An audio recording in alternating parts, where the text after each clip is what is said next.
Last lecture में regulation of gene expression का हमने इंट्रोडक्टरी पार्ट देखा था। ठीक है, उसमें हमने डिस्कस किया था कि what do you mean by gene expression, why gene is regulated. ठीक है, what are the various levels of gene regulation, prokaryotes में कौन कौन से लेवल है और यूकैरियोट्स में कौन कौन से लेवल है। अब रेगुलेशन में ही हम फर्दर डिस्कस करेंगे। एक चीज ध्यान रखना, जब आपने ट्रांसक्रिप्शन यूनिट पढ़ी थी, क्या पढ़ी थी? Transcription unit.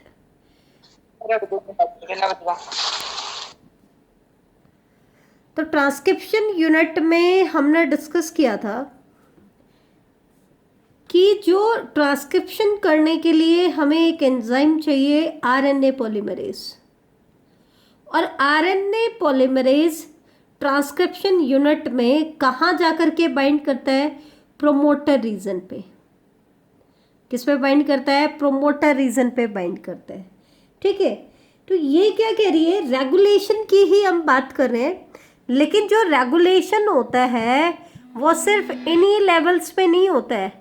इवन कई बार, जैसे हमने कहा ट्रांसक्रिप्शनल लेवल, ट्रांसलेशनल लेवल, तो अगर हमें ट्रांसक्रिप्शनल लेवल पे रेगुलेट करना है तो कैसे रेगुलेट करें? तो उसमें एक ऑप्शन है कि हम आरएनए पॉलीमरेज जो एक्ट करता है प्रोमोटर रीजन पे, उसके ऊपर रेगुलेट करें। अगर हमें ट्रांसक्रिप्शन कराना है तो आरएनए पॉलीमरेज को प्रोमोटर रिकॉग्नाइज करने दें, और अगर हमें ट्रांसक्रिप्शन को इनहिबिट करना है तो हम ऐसी कोई सिचुएशन क्रिएट करें कि यह आरएनए पॉलीमरेज ट्रांसक्रिप्शन यूनिट में कभी भी प्रोमोटर को रिकॉग्नाइज ना कर पाए। तो ऐसा किसकी हेल्प से पॉसिबल होगा? कई बार हमें ट्रांसक्रिप्शन को प्रमोट करना है, कई बार हमें इनहिबिट करना है, तो कैसे करें? तो प्रोमोटर रीजन पे आरएनए पॉलीमरेज की एक्टिविटी को रेगुलेट करने का काम किसका होता है? एसेसरी प्रोटीन्स का। इन एसेसरी प्रोटीन्स को रेगुलेटरी प्रोटीन्स भी कहा जाता है। क्या कहा जाता है? Regulatory proteins. रेगुलेटरी प्रोटीन्स भी हम इनको कहते हैं। ठीक है, ये दो टाइप के होते हैं, ऐसा नहीं है कि जरूरी कि हमेशा इनहिबिट ही करते हैं। दो टाइप के रेगुलेटरी प्रोटीन्स होते हैं। एक कैटेगरी कहलाती है एक्टिवेटर्स की। एक्टिवेटर्स क्या करते हैं? दे एक्ट पॉजिटिवली, वो पॉजिटिवली एक्ट करते हैं। दैट मीन्स जीन के एक्सप्रेशन को बढ़ाते हैं। दूसरी कैटेगरी आती है रिप्रेशर्स की। रिप्रेशर क्या करते हैं? नेगेटिवली एक्ट करते हैं। दे एक्ट नेगेटिवली, ये नेगेटिवली एक्ट करते हैं, जबकि एक्टिवेटर्स पॉजिटिवली एक्ट करते हैं। ठीक है, एक चीज ध्यान रखना, ये जो एसेसरी प्रोटीन है ना, ये क्या करते हैं? They affect the ability of RNA polymerase, ability of RNA polymerase to recognize start site।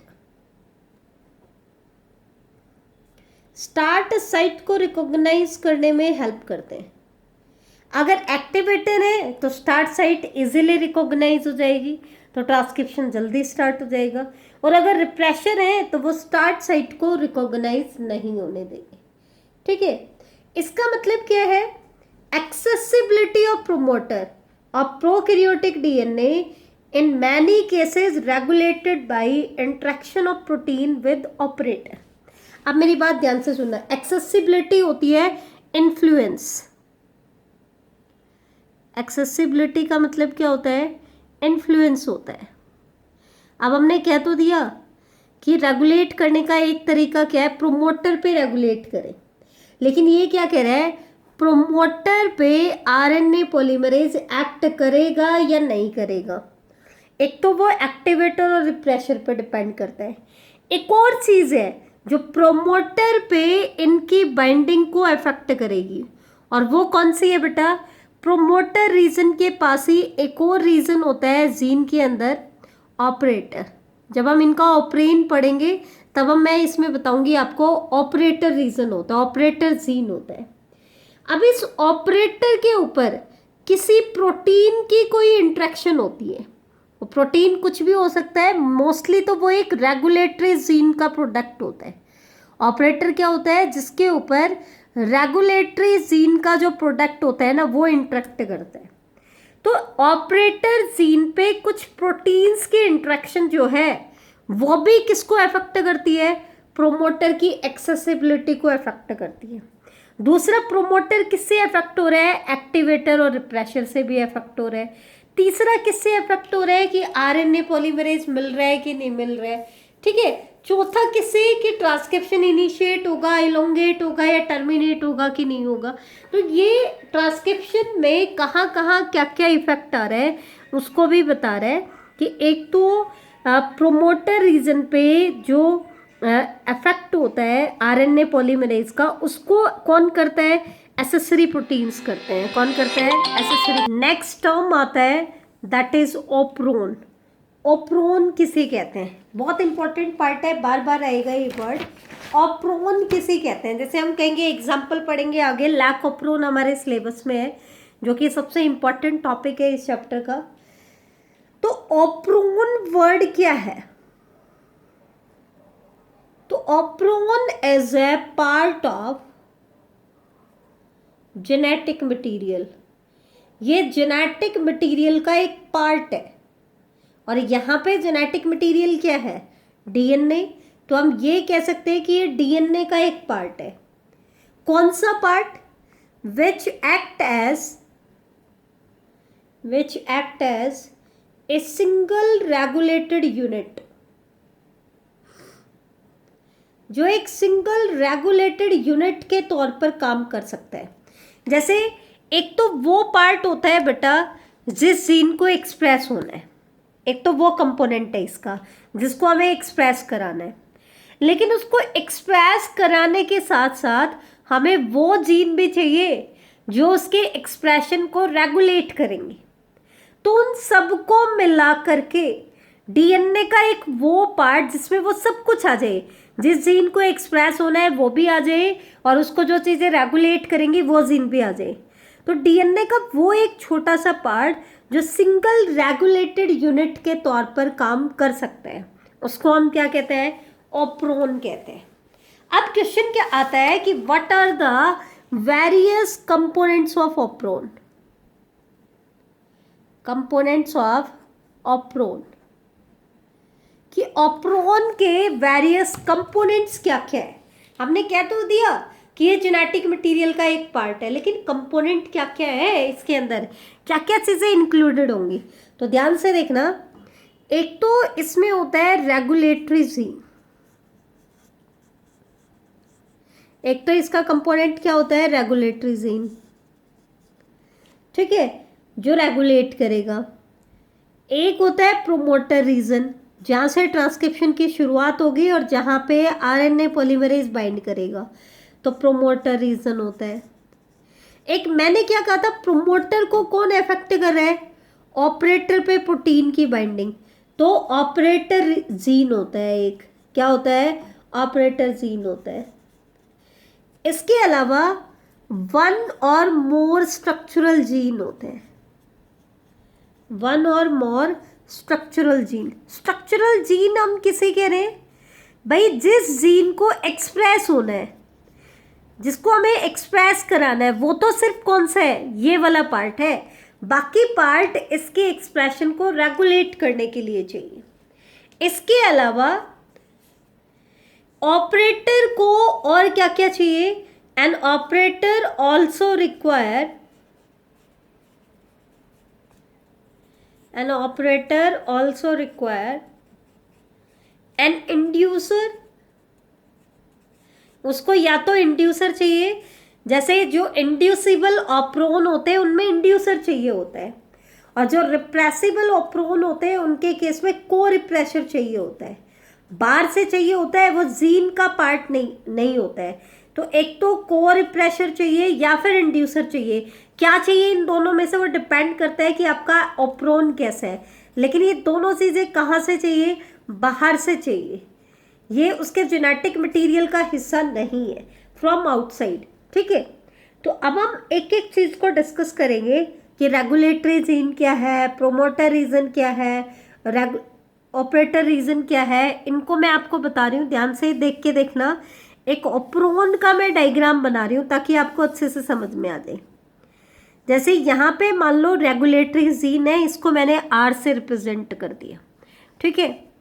यहाँ पे है प्रोमोटर रीजन, पी से रिप्रेजेंट कर दिया। प्रोमोटर के पास ही होता है ऑपरेटर, कहाँ लोकेटेड होगा वो मैं आपको बता दूंगी। और मान लो ये पार्ट है इसका स्ट्रक्चरल जीन, जिसको एक्चुअल में एक्सप्रेस होना है। तो एक एक कंपोनेंट का फंक्शन मैं आपको बता रही हूँ। अब सबसे पहले हम बात कर लेते हैं रेगुलेटरी जीन की, कि रेगुलेटरी जीन क्या है।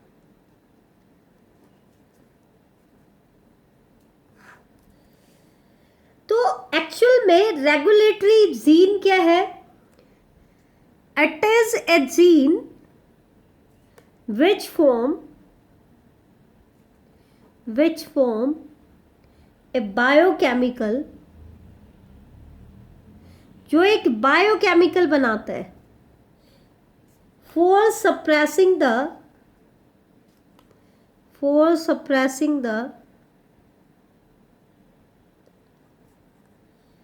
activity of operator gene। कहने का मतलब सीधा सीधा क्या है कि इससे जो भी प्रोडक्ट बनेगा ना, ये जीन जब एक्सप्रेस होगा तो एक पहले ट्रांसक्रिप्शन करेगा तो mRNA बनेगा, फिर कोई ना कोई स्ट्रक्चर बनाएगा, बायोकेमिकल बनाएगा, कुछ भी बनाएगा। ये बायोकेमिकल किसके साथ इंटरेक्ट करेगा? ऑपरेटर के साथ। और ये ऑपरेटर जीन की एक्टिविटी को सप्रेस करता है, ठीक है। अब क्वेश्चन आता है कि ऑपरेटर क्या है। अब ऑपरेटर क्या हो जाएगा? ये वो जीन है जो रेगुलेटरी जीन के प्रोडक्ट को रिसीव करेगा। रेगुलेटरी जीन के प्रोडक्ट को क्या करेगा? रिसीव करेगा। और ज्यादातर ऑपरेन में जो रेगुलेटरी जीन का जो प्रोडक्ट होता है जिसको ऑपरेटर रिसीव करता है, वो एक रिप्रेशर प्रोटीन होता है। मोस्ट ऑफ द केसेस में वो क्या होता है बेटा? एक रिप्रेशर प्रोटीन होता है। मोस्ट ऑफ द केसेस में वो क्या होता है? एक रिप्रेशर प्रोटीन होता है, ठीक है। ज्यादातर ऑप्रोन में ऑपरेटर रीजन जो होता है वो प्रोमोटर रीजन के पास में लोकेटेड होता है। कहाँ लोकेटेड होता है? प्रोमोटर रीजन के पास में, ठीक है। एक चीज और ध्यान रखना, ऑप्रोन की जो फंक्शनिंग है ना वो स्टॉप हो जाएगी। कब स्टॉप हो जाएगी? जब ऑपरेटर रीजन कवर्ड हो जाए।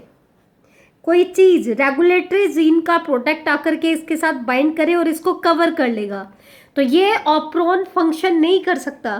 क्यों नहीं कर सकता? क्योंकि आरएनए पॉलीमरेज कहाँ बाइंड करेगा? प्रोमोटर पे।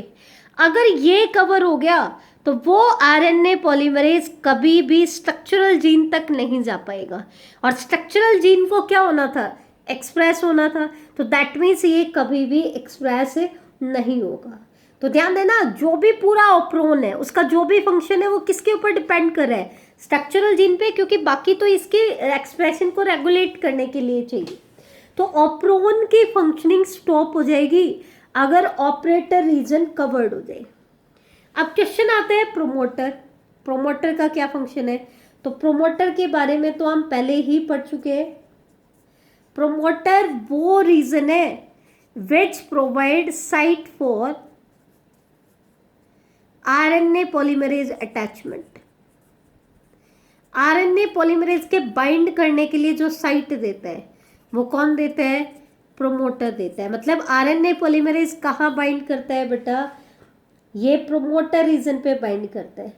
और ये चीज हम बता ही चुके हैं कि प्रोमोटर पे आरएनए पॉलीमरेज की जो इंट्रैक्शन होती है उसको कौन भी अफेक्ट कर सकता है? रेगुलेटरी प्रोटीन भी अफेक्ट कर सकते हैं कि इसकी बाइंडिंग को प्रमोट कर दे एक्टिवेटर, या फिर इसकी बाइंडिंग को इनहिबिट कर दे कौन? रिप्रेशर, ठीक है। हर प्रोमोटर का अपना खुद का स्पेसिफिक, हर ऑप्रोन का अपना खुद का स्पेसिफिक प्रोमोटर होता है। प्रोमोटर हमेशा क्या होता है? स्पेसिफिक होते हैं। हर ऑप्रोन का अपना स्पेसिफिक होता है और हर ऑप्रोन का खुद का स्पेसिफिक रिप्रेशर भी होता है बेटा। क्या होता है? स्पेसिफिक रिप्रेशर भी होता है। अब बच गया आपका स्ट्रक्चरल जीन कि स्ट्रक्चरल जीन क्या है। तो स्ट्रक्चरल जीन क्या है बेटा? एक्चुअल में ये ऑप्रोन का वो पार्ट है जिसको ट्रांसक्राइब होना है किसमें? एमआरएनए में, जिसको ट्रांसक्रिप्शन करनी है और क्या बनाना है? एमआरएनए। और फिर एमआरएनए जो बनेगा उसको ट्रांसलेट होना है और क्या बनाना है? प्रोटीन बनाना है। तो ऑप्रोन का वो पार्ट जिसको एक्चुअल में एक्सप्रेस होना है वो तो कहलाता है इसका स्ट्रक्चरल जीन, और बाकी जो कंपोनेंट होते हैं वो इसके कंट्रोल के लिए होते हैं। थोड़ा सा और देख लो, ऑप्रोन सिस्टम की अलग अलग टाइप्स कौन कौन सी हैं। टाइप्स ऑफ ऑप्रोन, अलग अलग टाइप्स ऑफ है ऑप्रोन की। तो देखो दो टाइप्स यहाँ पे मैं डिस्कस कर रही हूँ, इंड्यूसिबल ऑप्रोन एंड रिप्रेसिबल ऑप्रोन। समझने की कोशिश करना, बिल्कुल ही सिंपल है। इंड्यूसिबल ऑप्रोन का मतलब क्या है? इनको इंड्यूस करना पड़ता है। इंड्यूस करना पड़ता है मतलब स्टार्ट करना पड़ता है। दैट मीन्स ये नॉर्मली कैसे रहते हैं, इनके जीन का एक्सप्रेशन स्टॉप रहता है, और जब इनको इंड्यूस किया जाएगा तो इनके जीन का एक्सप्रेशन क्या हो जाएगा? स्टार्ट हो जाएगा। अब इसको इंड्यूस कौन करेगा? इसको इंड्यूस करेगा इंड्यूसर, जो बायोकेमिकल इसको इंड्यूस करेगा और इसके जीन के एक्सप्रेशन को स्टार्ट करेगा, वो क्या कहलाएगा? इंड्यूसर। ठीक है। रिप्रेसिबल ऑप्रोन किसे कहते हैं? जिसको रिप्रेस करना पड़ता है। रिप्रेस मतलब नॉर्मली उन जीन के एक्सप्रेशन क्या रहता है? स्टार्ट रहता है, लेकिन उनको क्या करना पड़ता है? रिप्रेस करना पड़ता है, मतलब स्टॉप करना पड़ता है। और क्वेश्चन आता है कि इनको रिप्रेस कैसे करें? तो इनको रिप्रेस करने के लिए हमें चाहिए को रिप्रेशर। यहाँ पे हम रिप्रेशन नहीं बोलेंगे क्योंकि रिप्रेशन तो रेगुलेटरी जीन बनाता है। ठीक है, रिप्रेशर तो इनके केस में रेगुलेटरी जीन बनाता है, लेकिन वो इनएक्टिव होता है, उसको हम कहते हैं एपो रिप्रेशर। वो फंक्शनल नहीं बनाता है इनके केस में। तो इनके केस में उसको एक्टिवेट करने के लिए क्या चाहिए? को रिप्रेशर चाहिए। तो ध्यान देना, दो टाइप के ऑप्रोन है, इंड्यूसिबल ऑप्रोन एंड रिप्रेसिबल ऑप्रोन। तो इंड्यूसिबल मतलब जो नॉर्मली तो जो ऑप्रोन है स्विच ऑफ रहते हैं, मतलब वो जीन एक्सप्रेस नहीं होता है। कब तक नहीं होता है? अनलेस और until an inducer is present in the medium, जब तक मीडियम में इंड्यूसर उनको ना मिले। और इसका एग्जाम्पल आता है बेटा लैक ऑप्रोन। क्या आता है? लैक ऑप्रोन। रिप्रेसिबल ऑप्रोन मतलब ये जो ऑप्रोन होते हैं ये नॉर्मली ऑपरेशनल रहते हैं, मतलब स्विच ऑन रहते हैं। इनको स्विच ऑफ किया जाता है कब? जब को रिप्रेशर बनेगा तो इनके जीन का एक्सप्रेशन क्या हो जाता है? ऑफ हो जाता है। इसका एग्जाम्पल आता है ट्रिप्टोफैन। बेटा लैक ऑप्रोन आपके सीबीएसई के एग्जाम्पल्स में आता है, सीबीएसई के सिलेबस में आता है। ट्रिप्टोफैन आपके एकेडमिक सिलेबस में नहीं है, लेकिन मैं आपको कराऊंगी ये भी क्योंकि कॉम्पिटिटिव एग्जाम्स में आता है। ठीक है, लैक ऑप्रोन आपको बोर्ड एग्जाम के लिए प्रिपेयर करना है और मोस्ट इंपॉर्टेंट क्वेश्चन है। अब एनसीईआरटी ने एक और पॉइंट दे दिया, क्या? Examples of operon. अलग अलग ऑप्रोन के एग्जाम्पल दे दिए। तो लैक ऑप्रोन, ट्रिप्टोफैन, ये दो नाम तो हम सुन चुके हैं। इसके अलावा एरा ऑप्रोन, हिस ऑप्रोन एंड वेल ऑप्रोन। कई बार एग्जामिनर पूछ लेता है, खास करके लैक ऑप्रोन के केस में, कि लैक ऑप्रोन में लैक किसको रिप्रेजेंट करता है, किसके लिए यूज करते हैं? तो लैक हम यूज करते हैं लैक्टोज के लिए। ठीक है। ट्रिप ऑप्रोन में ट्रिप किसके लिए यूज होता है? ट्रिप्टोफान के लिए। एरा ऑप्रोन में एरा किसके लिए यूज होता है? अरेबिनोज के लिए। हिस ऑप्रोन में हिस हिस्टिडीन के लिए, और वेल ऑप्रोन में वेल वेलाइन के लिए। बाकी याद ना भी हो तो आपको फर्स्ट याद रखना है कि लैक ऑप्रोन में लैक किसको रिप्रेजेंट करता है बेटा? लैक्टोज को रिप्रेजेंट करता है। तो यहाँ पे आपका रेगुलेशन ऑफ जीन एक्सप्रेशन का इंट्रोडक्टरी पार्ट बेटा आपका खत्म हो जाता है। ठीक है, अब इसमें बचा है मेन, तो आपका बचा है लैक ऑप्रोन, जो कि one of the most important question है इस चैप्टर का। आप ये मान सकते हो कि 100 में से 90% केसेस में लैकोप्रोन पे क्वेश्चन आ जाता है, तो बहुत इंपॉर्टेंट है। तो यहाँ तक का इंट्रोडक्टरी पार्ट आपका हो चुका है। लैकोप्रोन हम नेक्स्ट क्लास में डिस्कस करेंगे।